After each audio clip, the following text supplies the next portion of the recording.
Hi, I'm Robin from Electron Fitness, and today I'm going to talk to you about how to train your core. So this is part one to go through the fundamentals. Now, a very important part of core training is learning how to hold your body in what we call a hollow body position. So what is a hollow body position? You look from the side, from here, you'll notice that I'm standing straight, and most of us will have a natural arch in the lower back. A hollow body position does two things. You tilt your pelvis forward and you push your stomach back so that this arch has so-called disappeared, becomes slightly rounded. Okay? Now, to check yourself, because sometimes it's a bit difficult to feel it when you don't have a reference, you will go to do this on the wall now. So we go to the wall, let's stand about slightly away from the wall, and most of us, when we lean on the wall and put our head at the back, we will have a sort of arch here. So now you want to tilt the pelvis forward, tilt the forward, and at the same time push your lower back to the wall. So there's no gap here now. Okay? So once you get used to this, you can go a bit nearer. Go a bit nearer until you're close, and then at the same time do the same thing, tilt, and then push your lower back to the floor, to the wall. Okay? So this is the hollow body position. Okay? Now, if you're not used to it, what you can do is start from here. Okay? Press back, then relax. Press back, relax. Press back, relax. So maybe you can't hold it for so long. So that's why you press it a few times. Get used to it. So walk it about 10 times.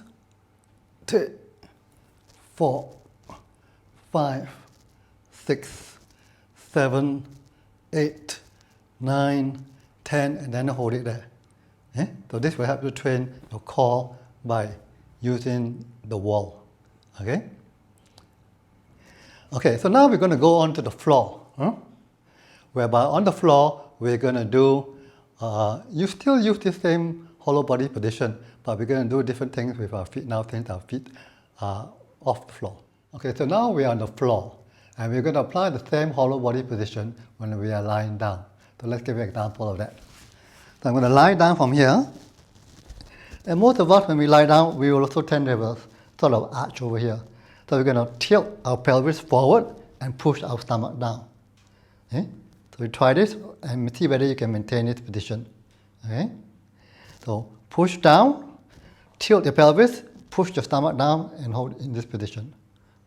Now you can hold this position fairly easily, then bring up your legs here.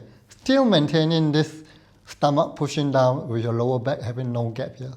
And then from here, lower your feet till you're almost touching the ground. Now look at my feet. My feet skim the ground and go forward. And then they come back. Now you can only go as far forward as you can maintain this lower back stuck to the floor. You will notice that as you begin to extend your legs, you will need more and more strength to push this down. Normally most people tend to arch when they come to a certain position. Okay? So that indicates you're going too far. So let's say, for example, you can only do this range, you do this. So forward and back. So notice my feet is still a constant distance from the ground. Okay? And I'm still maintaining my lower back flat to the floor, my stomach down here. As I get better, I extend further. Extend further until maybe you're straight. And you can hold it there, so much the better. Then come back. Now you find this after a while too simple. Then from here, you can do leg raises, but you do the same thing, you still maintain this hollow body position, maintaining this push down. Now most people will tend to do this, arch the back to lift up the legs. Okay? So that's what we do not want. We want to make sure this lower back is pushed down to the floor, then you lift up. And then you come down, still maintaining this gap here. And then come up, come down. Here. Okay? So you'll find that trying to do core exercises in a hollow body position is a lot more difficult because now we're using purely the core and we're not arching our back. Often when we arch our back to try to lift up, we are trying to leverage on our back muscles to lift up, which we do not want. Okay? So this is a very good exercise for people who have back trouble because there's not much flexion of the back. Okay? Now if you do a lot of things like sit-ups, for example here, if I do sit-ups, there's constant flexing of the back.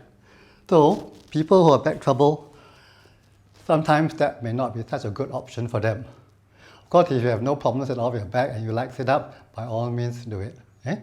But my preferred option for core training is to do leg raises because it places much less stress on the back. Okay, so that is core training part 1. So in core training part 2, I'll talk about more advanced things you can do for core training and some of the things that will eventually lead you to things like an L-sit, which is like this. So this requires a lot of core strength and shoulder strength. Okay? So thank you very much.